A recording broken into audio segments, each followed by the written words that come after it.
Nobles frères et sœurs dans le Seigneur à travers le monde entier, que la grâce et la paix de Dieu demeurent avec chacun d'entre nous au nom de Jésus. Merci, je me prénomme Venant. Toujours avec deux mains posées sur le cœur, que j'aimerais effectuer avec vous le partage de la parole de Dieu sur la continuité du thème que nous avons introduit dernièrement, à savoir bien connaître et bien comprendre la Bible, tout en ressortant le résumé de chaque livre de la Bible. Et nous continuons dans le livre des prophètes. 13e partie. Nous allons voir deux livres aujourd'hui des prophètes. Il y a Sophonie et Agé. Amen. Nous commençons avec Sophonie. Qui est Sophonie? Et qu'a-t-il dit dans ses écrits? Sophonie fait partie des prophètes de l'Éternel suscités en Israël au temps du roi Josias. Et chaque fois que vous allez entendre parler de Sophonie, il y a une seule chose qui doit vous venir en tête. C'est la destruction de toutes choses. La destruction, Dieu va déverser sa colère à la fin des temps. Sophonie a vraiment martelé là-dessus. Il a montré aux hommes la destruction qui attend tout homme à condition que les gens se répandent au Seigneur. Et ceux qui ne veulent pas subiront ce châtiment-là. Amen. Dieu avait suscité justement Sophonie pour avertir les nations par rapport à ce qui arrivera à la suite des temps et à la fin des temps particulièrement. Et comment Dieu va déverser sa colère. L'objectif, comme je l'ai toujours dit, chaque fois que vous voyez les destructions de Dieu, on dit Dieu va détruire. C'est par amour qu'il le dit pour amener les gens à la repentance afin de ne pas subir cela. Et ceux qui vont donc refuser de se repentir, de revenir au Seigneur, ce sont eux qui subiront donc ce châtiment-là. Amen. C'est tout à fait normal pour un père d'avertir aux enfants ce qui attend les enfants s'ils continuent dans leur mauvais chemin. Ça, c'est pour ramener les gens. C'est pour ramener les gens à la vérité. Amen. Nous commençons avec Sophonie chapitre 1 du verset 2 pour montrer d'abord le degré de destruction, l'ampleur de ce qui se passera dans la suite des temps. Sophonie chapitre 1 du verset 2 et 3 il est écrit: c'est le Seigneur qui parle, il dit: je détruirai tout sur la surface de la terre, dit l'Éternel. Tout ce qu'on voit là, Dieu va détruire tout ça. Au verset 3, je détruirai les hommes et les bêtes, les oiseaux du ciel, les poissons de la mer, les objets de scandale et les méchants avec eux. J'exterminerai les hommes de la face de la terre, dit l'Éternel. Waouh! Pour continuer à montrer encore l'ampleur de cette affaire, nous continuons toujours dans le chapitre 1. Nous lisons du verset 14. Il dit: le grand jour de l'Éternel est proche. Ça, c'est ce qui arrivera à la fin des temps. Le grand jour de l'Éternel est proche. J'aime tellement Dieu parce que c'est un Dieu qui sait avertir les choses. C'est un Dieu vraiment un Dieu d'amour. Il avertit les hommes. Ce sont les hommes qui veulent ignorer les avertissements de Dieu. Parce qu'en réalité, rien n'arrive à une personne sans que Dieu n'avertisse. Ou bien sans que Dieu ne signale. Mais ce sont les gens qui n'arrivent pas à discerner les avertissements de Dieu. Ou bien saisir les signes des alertes que Dieu envoie. Parce que l'homme est tellement occupé dans ses stupidités, l'homme est tellement voilé avec son orgueil, noyé dans son ego. C'est ça. Nous continuons. Le verset 14. Le grand jour de l'Éternel est proche. Il est proche. Il arrive en toute hâte. Le jour de l'Éternel fait entendre sa voix et les héros poussent. Et le héros pousse des cris amers. Question. Si les héros déjà, ils poussent à les cris amers, ça veut dire que ce jour-là sera grave. Il n'y aura pas question que je suis fort, je peux m'en sortir. Jamais. Même le plus fort va pleurer le jour-là. Très sincèrement. Le verset 15. Ce jour est un jour de fureur, un jour de détresse et d'angoisse, un jour de ravage et de destruction, un jour de ténèbres et d'obscurité, un jour de nuée et de brouillard. Il y aura des brouillards ce jour-là. Ça sera grave. Un jour où retentiront la trompette et les cris de guerre contre les villes fortes et les tours élevées. Les tours élevées ne seront pas des grands immeubles. Donc Dieu annonçait déjà qu'il y aura les grands immeubles dans les villes comme nous voyons aujourd'hui. C'est ça qu'on appelle les tours élevées. Donc, je mettrai les hommes dans la détresse. Le Seigneur dit qu'il mettra les hommes dans la détresse. Et ils marcheront comme des aveugles parce qu'ils ont péché contre l'Éternel. Il faut savoir saisir le temps que Dieu nous donne. Nous repentir, revenir au Seigneur et marcher dans ses voies. Tant qu'il a encore temps. Parce qu'après la mort, là, les choses arrivent dans l'avenir. Il dit, je mettrai les hommes dans la détresse et ils marcheront comme des aveugles parce qu'ils ont péché contre l'Éternel. Je répandrai leur sang comme de la poussière et leur chair comme de l'ordure. Ni leur argent, ni leur or ne pourront les délivrer. Au jour de la fureur de l'Éternel, par le feu de sa jalousie, tout le pays sera consumé car il détruira tout soudain tous les habitants du pays. Pourquoi Dieu annonce cela? Le chapitre 2, verset 1, il dit, rentrez en vous-même, examinez-vous, nation sans pudeur, avant que le décret s'exécute et que ce jour passe comme la balle, avant que la colère ardente de l'Éternel fonde sur vous, avant que le jour de la colère de l'Éternel fonde sur vous. Cherchez l'Éternel, vous tous humbles du pays. Donc Dieu avait annoncé tout cela pour amener les gens à lui. Amen. Malheureusement, les gens n'ont pas écouté, comme d'habitude. Chaque fois que le Seigneur parle, les gens se moquent même tout à fait. Et c'est comme ça dans tous les écrits. Les gens n'ont pas écouté ça. Donc, Sophonie, non seulement il annonçait ce qui va arriver à la fin des temps, la colère de l'Éternel qui va s'abattre sur les hommes et sur les habitants du monde, de la terre. Même le héros va pleurer ce jour-là. Ça sera très grave. Il n'y aura pas question que ça sera grave. Tout ça, c'est pour nous amener à lui. Amen. C'est vrai qu'aussi Sophonie a aussi parlé la déportation, la destruction de Jérusalem, n'est-ce pas? Alors, comme vous le savez, chaque prophète a la signature de Christ, du plan de salut de Dieu dans ses écrits. Sinon, il n'est pas appelé prophète. Sinon, il n'est pas appelé prophète. Parce que le témoignage de Jésus, c'est ça qui explique la prophétie. Dans le livre de Sophonie, il faut qu'on ressorte. Qu'est-ce que Sophonie avait dit par rapport au témoignage de Jésus? Parce que s'il ne témoignait pas Jésus, il ne serait pas classé parmi les prophètes. Lisons dans ses écrits. Sophonie chapitre 1, nous lisons d'abord le verset 7. Silence devant le Seigneur, l'Éternel, car le jour de l'Éternel est proche, car l'Éternel a préparé le sacrifice. Il a choisi ses conviés. Le sacrifice de Dieu, c'est Christ à la croix. Donc, vous voyez donc que Sophonie annonçait déjà le sacrifice de Dieu, qui est Christ. C'est le sacrifice pour l'humanité. Amen. Et il dit, il a choisi ses conviés, montrant que Dieu a élu ceux qui croiront. Amen. Parce que Dieu prédestine. Amen. Donc, dans ce verset-ci, Sophonie annonce que le Seigneur avait déjà préparé son sacrifice, qui est Christ à la croix. Amen. Vous voyez la marque de Christ dans les écrits de Sophonie. Ce n'est pas tout.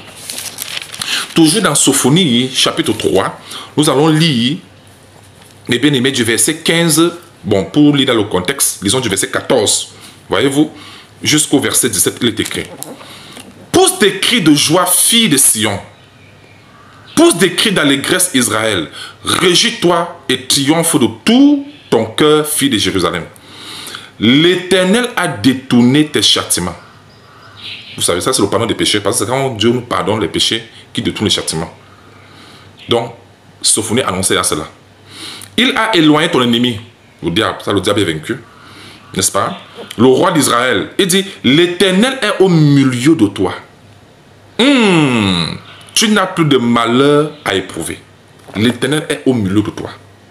Pas en toi, comme c'est un esprit, mais au milieu de toi. C'était pour une manière d'annoncer Dieu qui devait être, l'Éternel qui devait être au milieu d'Israël, mais sous une forme humaine. C'est ça Jésus. Quand vous dites que Jésus-Christ est le grand Dieu des cieux, devenu homme, les gens blaguent. Dieu n'avait jamais annoncé à ses prophètes qu'il enverra son petit. Non, il avait toujours annoncé à ses prophètes, à travers ses prophètes, que c'est lui-même qui viendra. Il dit l'Éternel au milieu de toi. Continuons pour confirmer encore bien cette affaire.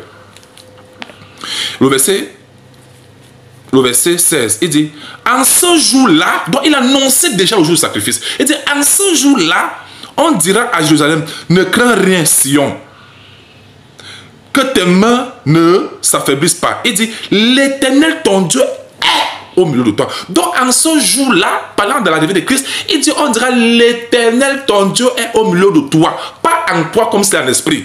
Au milieu de toi sous une forme humaine. Il sera là au milieu de toi. Donc il marchera avec toi.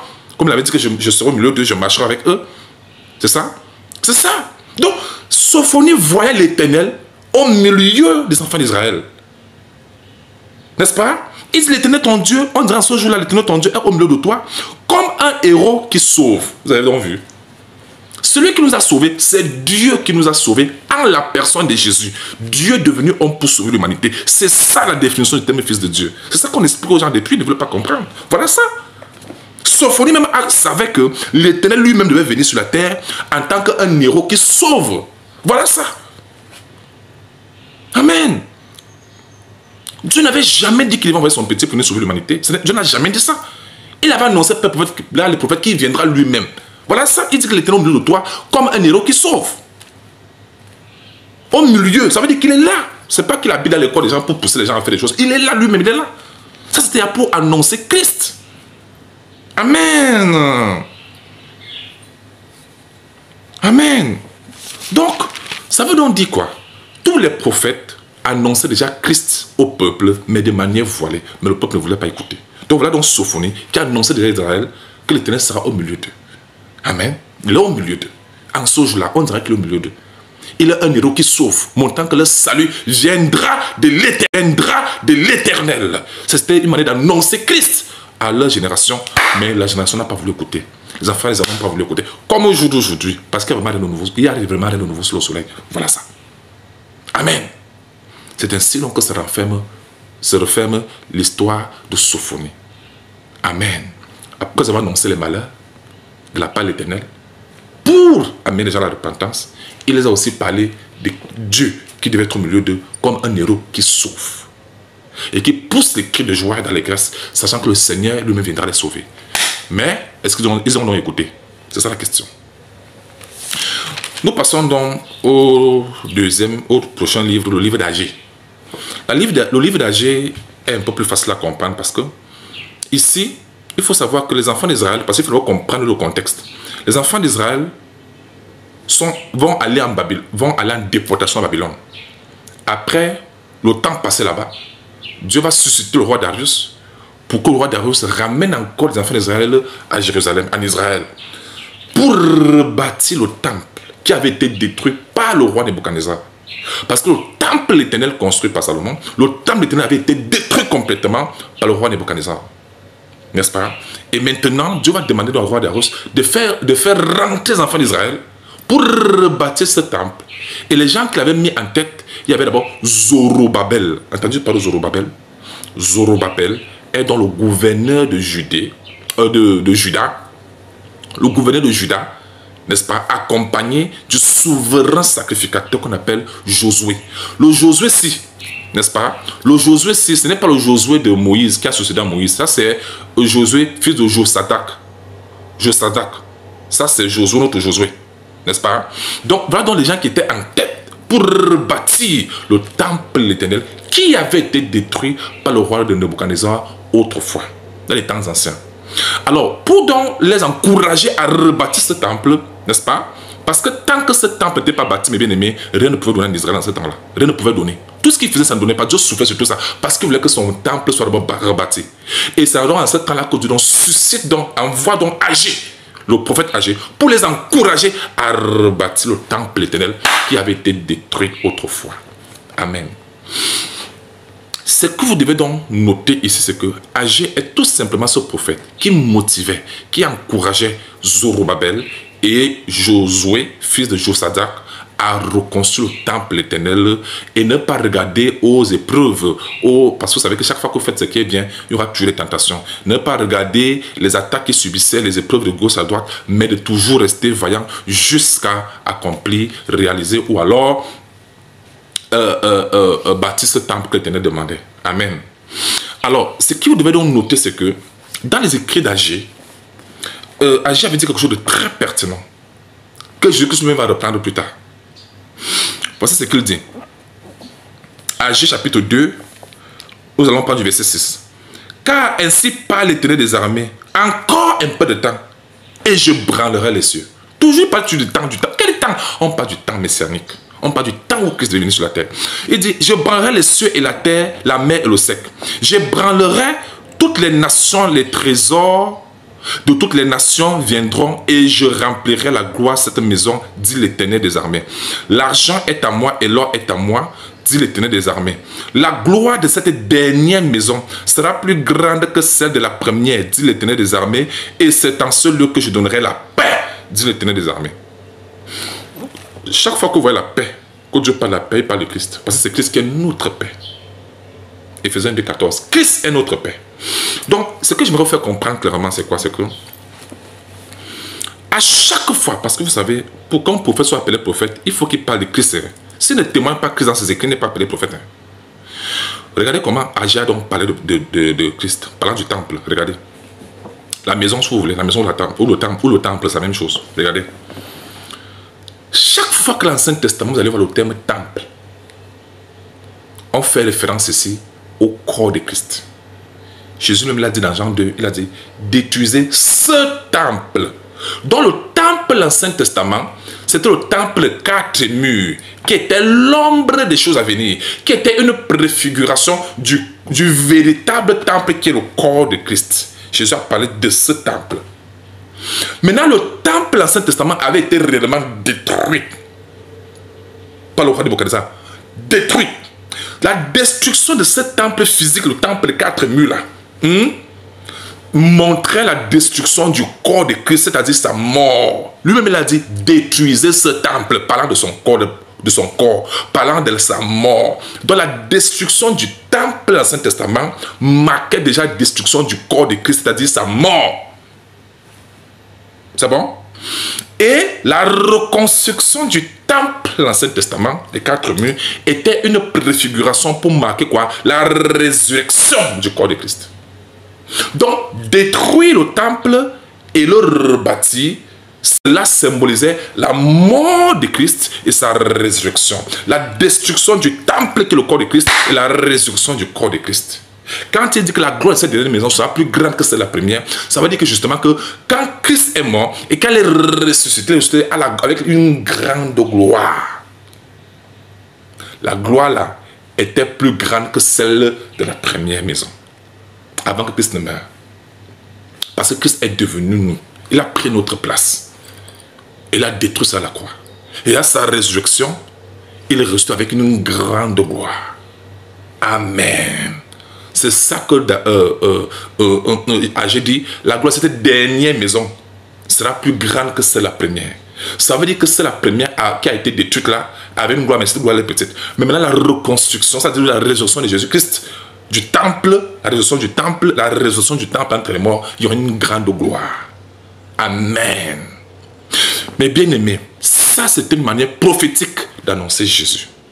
Donc quand Jésus-Christ parlait du temple dans Jean 2, c'était pour accomplir ce que les prophètes avaient annoncé au sujet de la destruction du temple et la reconstruction du temple. Donc c'était pour accomplir justement les prophètes. C'est pourquoi Jésus avait parlé de détruire ce temple. Est-ce que c'est clair? Merci. Bien aimé, donc Agé, en réalité, avait annoncé Christ parlant de l'affaire de temple. Amen. À sa génération. Mais est-ce qu'ils ont donc compris? Question. Est-ce qu'ils ont donc cru? Nous sommes dans la gloire là, parce que nous sommes aussi morts et ressuscités. Et nous sommes dans la gloire là. Amen. Amen. Et quand même à la fin des temps, quand le Seigneur viendra au jour là, de son avènement et au jour de l'enlèvement des vrais enfants de Dieu, le corps physique-ci, le temple, c'est pas un temple, le corps physique-ci, n'est-ce pas, sera transformé en corps céleste, plus glorieux que celui-ci. Voilà pourquoi à tous ceux qui souffrent, qui sont enfants de Dieu, le cri de mon cœur, c'est que Dieu vous guérisse. Et même si demain après demain, le corps-ci finit par périr, sachant que ce corps-ci, qu'importe sa gloire là, ce corps-ci, c'est vrai, il va périr, il va se détruire. Mais au jour de l'avènement du Seigneur et au jour de l'enlèvement des vrais enfants de Dieu, les corps là vont ressusciter et seront transformés en corps célestes pour aller à la rencontre du Seigneur dans les airs. Or, nos esprits sont déjà avec le céleste en Jésus, mais ce sont les corps qui seront transformés et iront à la rencontre du Seigneur dans les airs. C'est clair? Très bien. C'est ainsi donc que se referme le livre d'Agé. Que le Seigneur vous bénisse et qu'il vous garde. À bientôt. Amen.